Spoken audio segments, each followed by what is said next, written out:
Welcome to MiConvert. In this tutorial, I will show you how to convert DWG files to USDZ format, completely free and online. Open your browser and search for DWG to MiConvert.com. Click on the first result to go straight to the converter.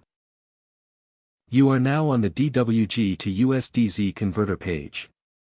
The interface is clean and easy to use. Let's upload a file.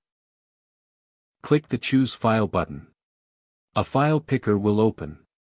Select the DWG file you want to convert, then click Open.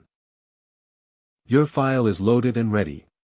You can see the file name, size, and destination format. Click Convert now to start the conversion. The conversion is in progress. You can see the progress bar moving. This usually takes just a few seconds. Done. Your file has been successfully converted. Click Download to save the USDZ file to your computer. That's it.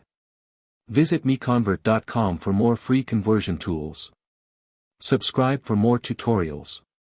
Thanks for watching.